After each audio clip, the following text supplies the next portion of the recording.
Você acompanha agora dois pontos de vista diferentes sobre a reforma política em discussão aqui na Câmara dos Deputados.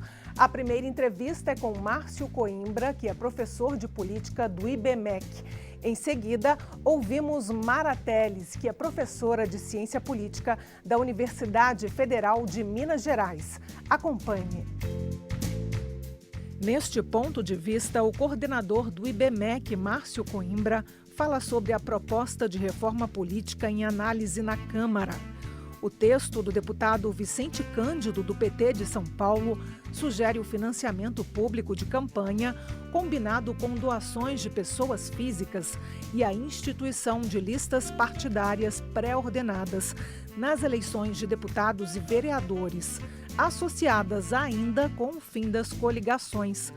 Márcio Coimbra opina sobre essas propostas e adverte: é preciso discuti-las em conjunto, sob o risco de ser aprovado um texto desconexo com a realidade brasileira. Você acompanha agora a entrevista com Márcio Coimbra. Muito obrigada pela presença aqui no Ponto de Vista. Teoricamente, a lista fechada, ela é boa porque ela dá mais coesão ao partido, a gente limita a transferência de votos quando há, por exemplo, uma coligação, ela dá mais ordem à disputa. Um político, ele não é o adversário do próprio colega de partido. Nesse sentido, a adoção da lista fechada seria positiva, mas no momento, a adoção da lista fechada seria casuística. É esse o seu argumento? Exatamente. A lista fechada nesse momento é casuística. Isso acaba até por manchar um instituto, né, que é tão bom e legítimo, usado em vários países. Eu trabalhei muito tempo com o Partido Popular Espanhol, o Partido Conservador da Espanha. Quando eu trabalhava com o ex-primeiro-ministro da Espanha, o ex-presidente de governo José María Aznar, né, toda a estratégia que a gente fazia era baseada em ideias. Por quê? Porque o voto na Espanha é em lista fechada. Você vota no PP, você vota no PSOE, você vota no Podemos, você vota no Ciudadanos, você escolhe o partido que você quer e proporcionalmente ao número de votos recebidos por aquele partido é o número de cadeiras que esse partido ocupa no parlamento. Aquele partido que obtiver a maioria desses votos no sistema parlamentarista, né, ele tem o direito de indicar o primeiro-ministro. Funciona muito bem na Espanha, funciona muito bem em outros países. No Brasil, nesse momento, ele é um casuísmo. Por quê? Porque os políticos citados nas delações da Lava Jato e nas investigações têm medo de não se eleger pelo sistema atual, em função da grande sentimento de vingança da população, e vão buscar o quê? Vão buscar refúgio na lista fechada, no Instituto da Lista Fechada, para quando houver o voto naquele partido, eles automaticamente sejam eleitos. Ou seja, dessa forma, a renovação parlamentar seria menor do que uma renovação que espera-se seja grande no sistema atual. Exatamente. Se nós adotarmos a lista fechada já para a próxima eleição, a renovação do Congresso Nacional vai ser muito menor do que se nós tivermos eleições pelo sistema atual. Não há dúvida disso. Agora, pelo relatório do deputado Vicente Cândido, a lista fechada seria um passo anterior à adoção permanente fixa do voto distrital misto, que é o sistema eleitoral da Alemanha. Qual o sentido dessa proposta? É muito complicado a gente entender essa mudança, porque uma mudança é via lei ordinária e a outra mudança, ela depende de uma mudança constitucional. A eleição parlamentar no Brasil, ela é proporcional.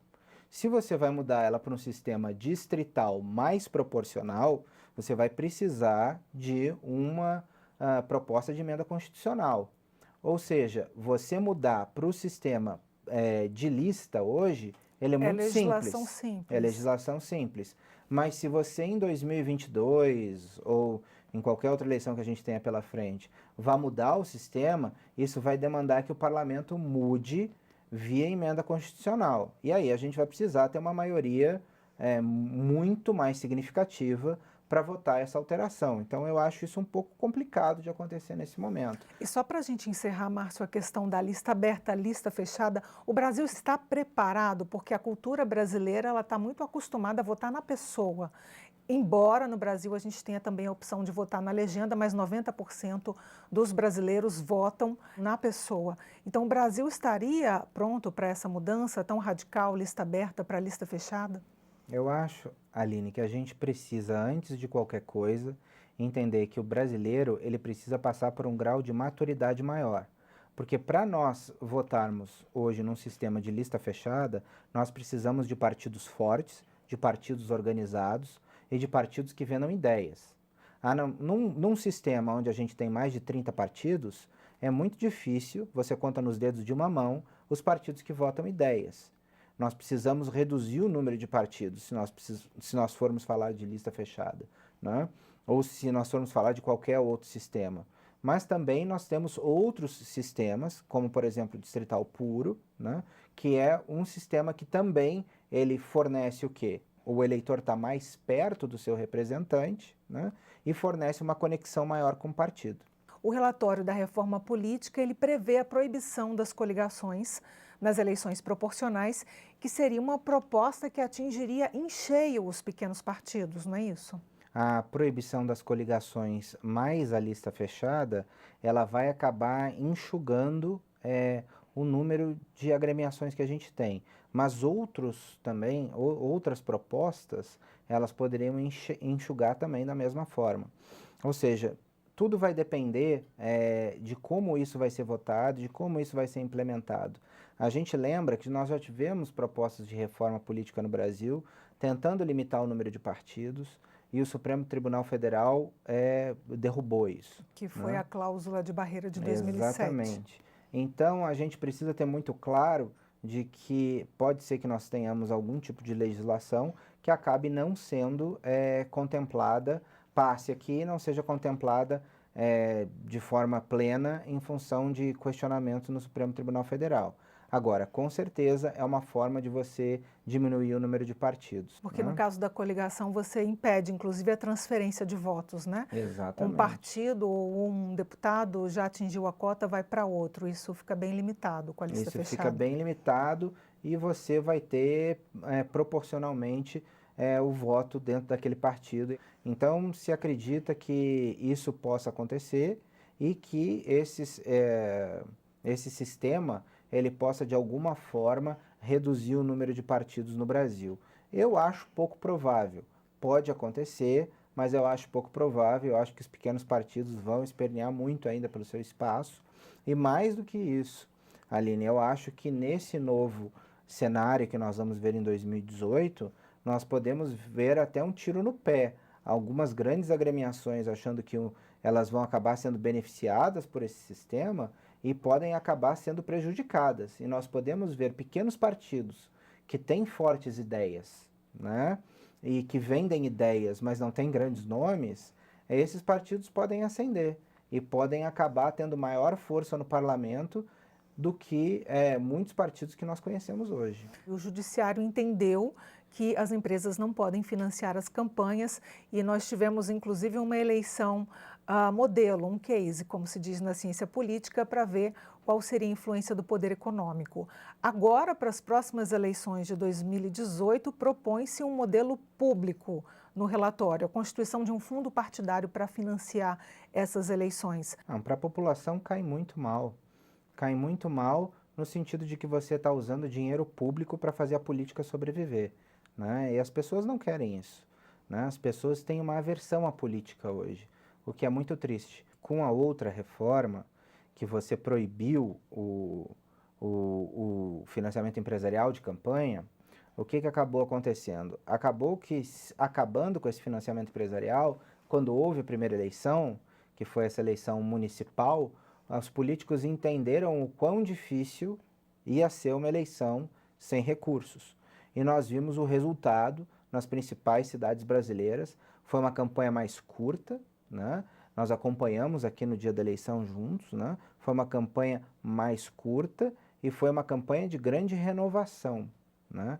Houve uma mudança do eleitorado muito grande. Agora, você somar a isso, né?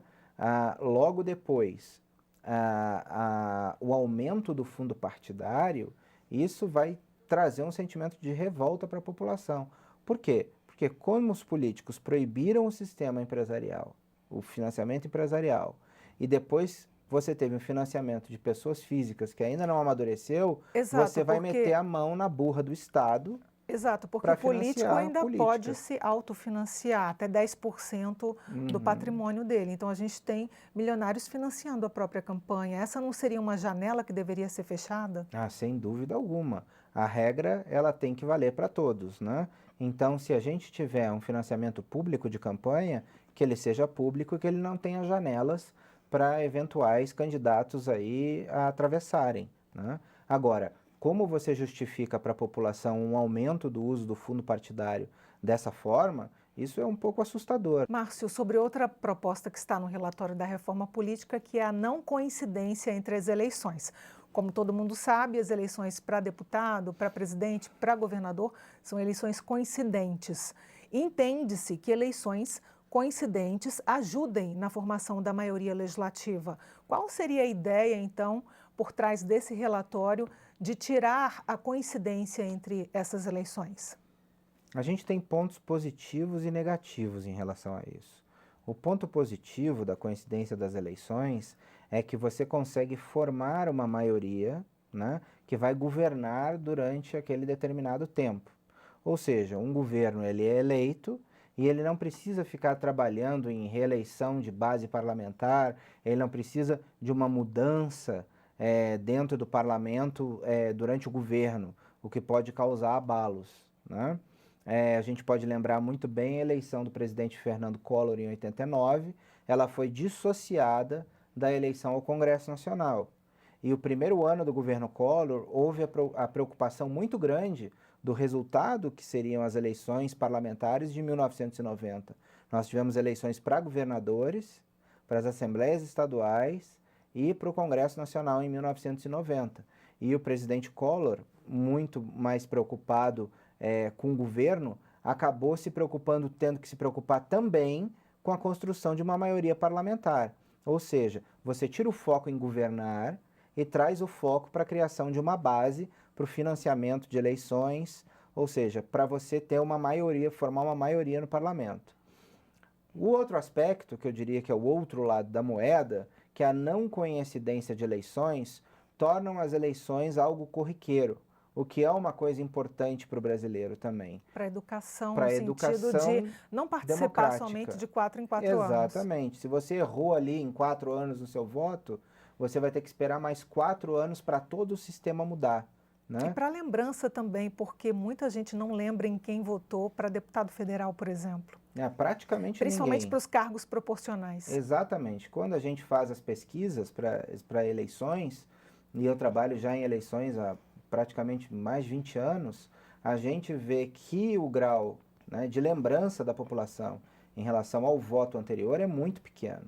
No tempo que eu trabalhei nos Estados Unidos, no Partido Republicano, como nós tínhamos eleições sempre, todo ano, às vezes 2 vezes por ano, você tem para prefeito, aí depois você tem para vereador, depois você tem para Assembleia Estadual, para governador, ou seja, aquilo é uma coisa muito corriqueira, né?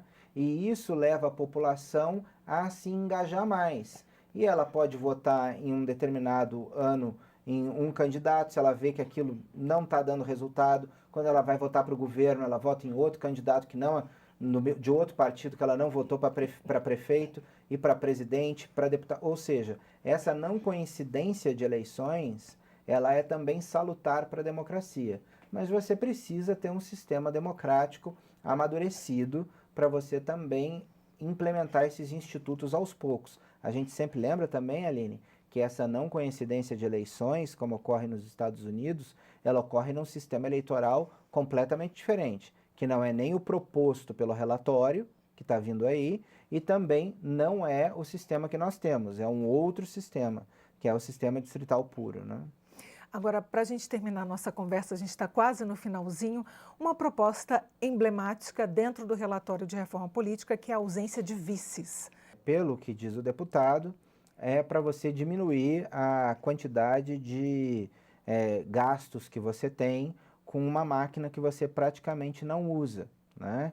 Que o vice estaria muitas vezes, como a gente ouvia muito na década de 60, quando a gente lê sobre essas coisas, que o vice vivia para conspirar, né, contra o titular do cargo.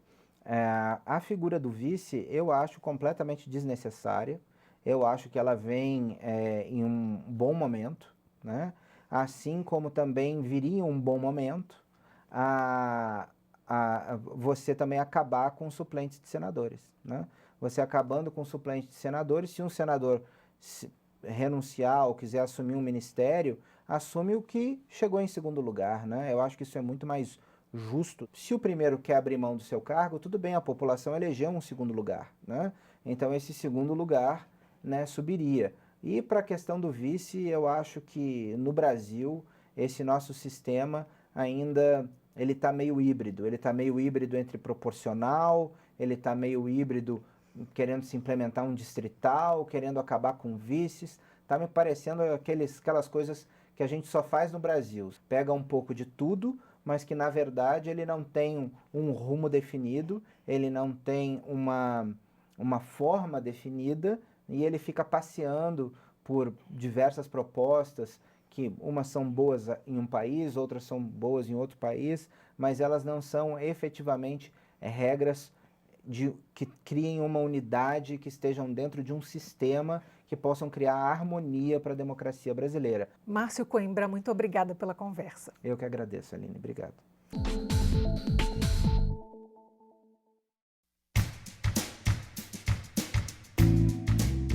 Neste ponto de vista, conversamos com Mara Teles, professora de Ciência Política da Universidade Federal de Minas. Mara defende a lista fechada e a proibição de coligações nas eleições proporcionais.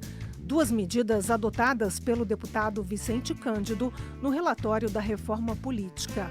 Ela acredita que o sistema político brasileiro precisa ter menos partidos, sob o risco de se tornar cada vez mais incompreensível para o eleitor. Você acompanha agora o Ponto de Vista com Mara Teles. Muito obrigada pela presença aqui no Ponto de Vista. Eu queria começar pela reforma política que vem sendo discutida no Congresso pelo menos desde 1995. Na sua opinião, é uma reforma necessária e necessária para quem? Primeiro, eu gostaria de agradecer seu convite, Aline, e falar, reforma política ela é sempre necessária no Brasil. Desde os anos 90 que se fala na necessidade de uma reforma política. Contudo, deve-se destacar que a reforma não é a solução para os grandes problemas de representação, de representatividade e de governabilidade pelos quais passam o Brasil e outras democracias ocidentais neste momento. Mas nesse caso específico, de que forma que a lista fechada poderia ajudar a melhorar a representatividade do sistema político? Porque a principal razão pela qual existe esse desperdício, digamos assim, na transformação de votos em cadeiras é um número enorme de candidatos que concorrem às eleições nos pleitos para deputados federais ou para deputados estaduais. Então, acho que a lista fechada, ela melhora um pouco a capacidade representativa do sistema político em geral. E ela daria mais legitimidade, na sua opinião, porque a gente junta a lista aberta com a coligação, que é inclusive um instituto que o relator retira, ele proíbe as coligações nas eleições proporcionais. No sistema atual, lista aberta com coligação, você tem um voto migrando não só de um parlamentar para o outro, mas também de um partido para o outro. Com a lista fechada, o eleitor teria mais segurança de que o voto eletrônico elegeria aquele candidato daquele partido específico. Além de melhorar a representação do sistema, ele faz com que ele também ataque esse outro ponto, né? Porque você tem um número menor de competidores, você não tem 5.000 deputados competindo em todo o território nacional, você tem partidos que vão nominar esses candidatos que irão competir e você tem a garantia de que o seu voto irá exatamente numa lista fechada para o partido daquele candidato, sem acontecer hoje o que a gente observa, partidos ideologicamente incompatíveis fazem uma coligação e um voto dado para um partido liberal pode ir para, digamos, um partido mais de esquerda numa coligação. Para além do fim das coligações, que eu acho que é uma excelente proposta, eu acho que deveria se pensar nas federações.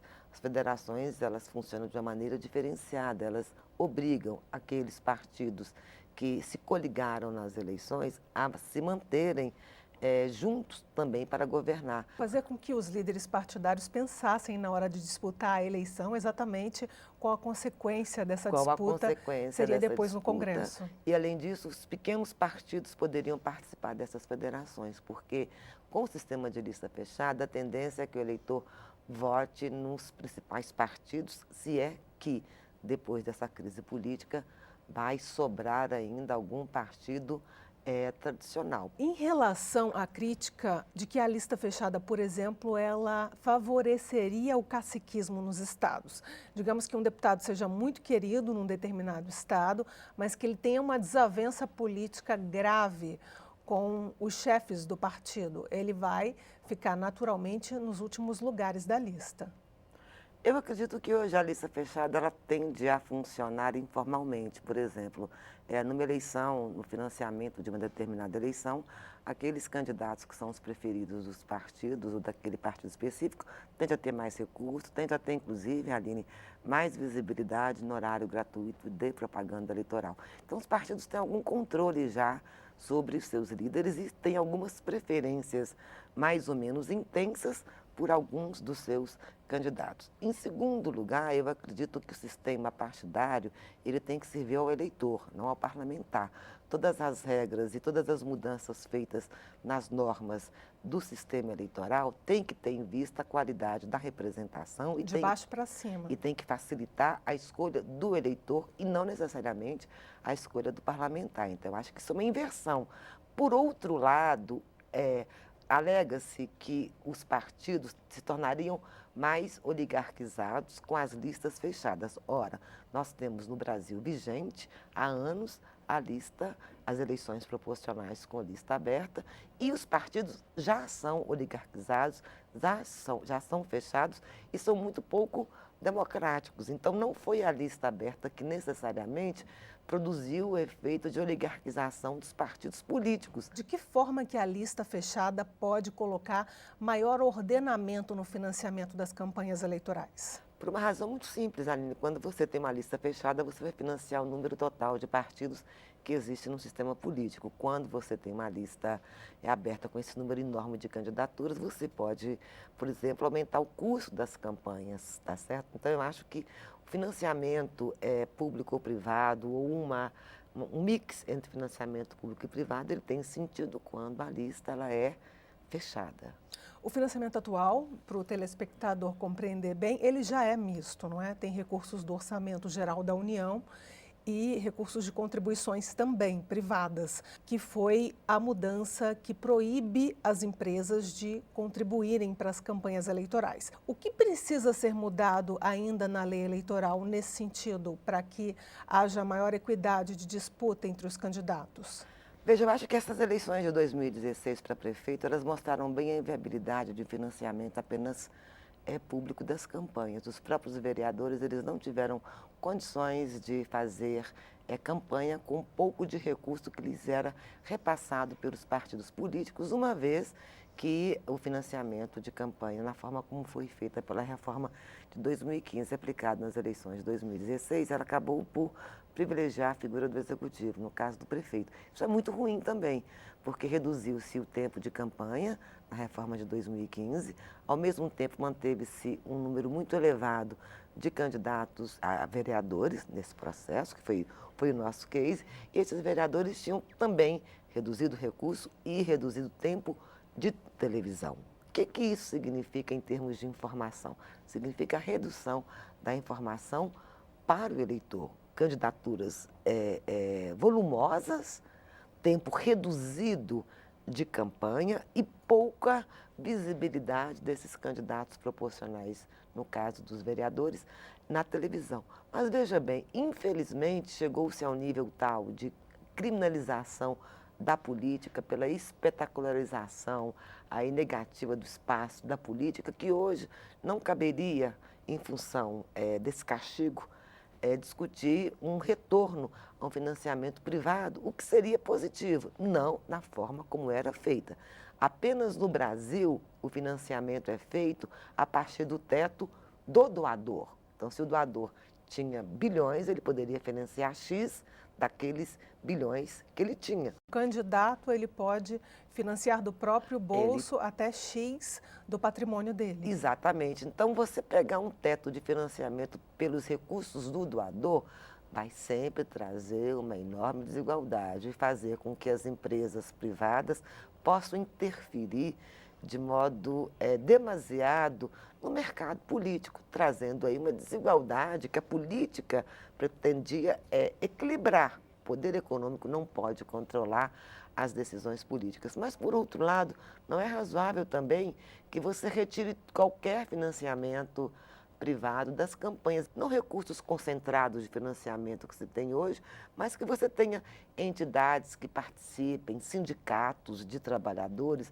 sindicatos empresariais, dentro aí de um teto que não deveria corresponder ao recurso do doador, mas a um teto X, por exemplo, para deputado, cada pessoa física poderia doar até 10 mil ou 5 mil reais e cada empresa poderia doar no máximo X mil reais. Estabelecendo um teto, você poderia ter um financiamento, sim, uns atores econômicos, sociais, empresários e sindicalistas e trabalhadores financiando seus candidatos. Você discorda, então, da mudança que foi feita do judiciário? Ele está se colocando nesse vácuo da política, é o que as pessoas chamam o processo de judicialização da política. Ele está interferindo, inclusive, sobre o Poder Legislativo, eventualmente legislando ou pensando em legislar sem que ele tenha sido eleito para tal. Isso decorre, essa judicialização, justamente da crise política, não só no Brasil, mas em outras democracias avançadas ou em consolidação. Não se moraliza a política proibindo o financiamento privado. Não se trata disso. Qualquer política e qualquer atividade na política necessita de recursos públicos e de recursos privados. Trataria-se agora de equilibrar a entrada de recursos privados no volume em que entraram nas últimas campanhas brasileiras, justamente porque o teto era estabelecido a partir do doador. Se você estabelece que para a eleição presidencial existe um teto de 1 milhão e que cada empresa só pode doar até 100 mil, você dispersa os recursos, desconcentra os recursos e fica muito mais democrático. Então, o papel do judiciário, nesse momento no Brasil, do meu ponto de vista, tem sido um papel que não cabe a ele, porque você tem que ter um equilíbrio de poder entre executivo, legislativo e judiciário, e o judiciário avança cada vez mais sobre a esfera da política, mesmo porque os políticos e os partidos fracassaram na sua função representativa. Então, eu acho que é importante que o judiciário, como qualquer outro ator, participe desse processo de discussão, mas não que seja ele o ator principal na definição sobre processos políticos e reformas políticas que são necessárias para melhorar a qualidade da representação no país. Sobre todas as propostas do relatório do Vicente Cândido, nós falamos aqui sobre proibição de coligações nas eleições proporcionais, adoção da lista fechada, um novo tipo de financiamento para as campanhas. Que proposta, na sua opinião, deveria estar aqui e não está?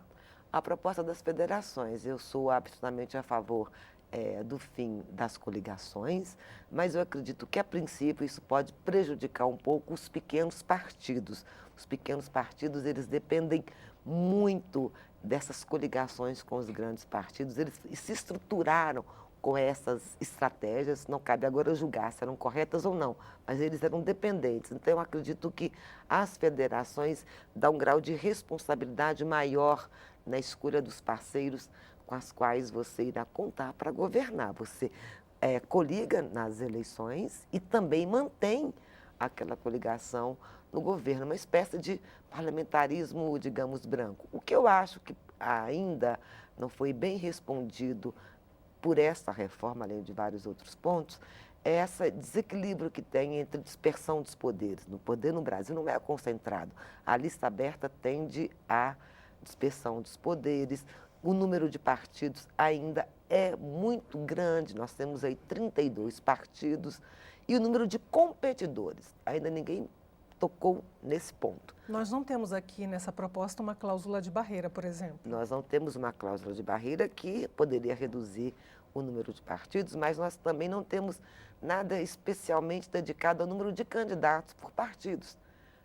um número muito grande de candidatos por partido dificulta que o eleitor, no sistema de lista aberta, possa ter informações sobre todos os candidatos e, portanto, possa ter decisões com maior grau de certeza em relação às suas escolhas, tendo em vista que numa eleição para deputado você tem aí 1.000, pode chegar até, dependendo do distrito, até 1.000 candidatos. Como é que São você Paulo, vai ter? por exemplo. Se você não tem esse atalho cognitivo do partido político, tendo em vista que os partidos políticos hoje, eles têm baixa preferência do público, você, a princípio, teria que verificar a vida pregressa e as propostas de 800 candidatos. Isso aumenta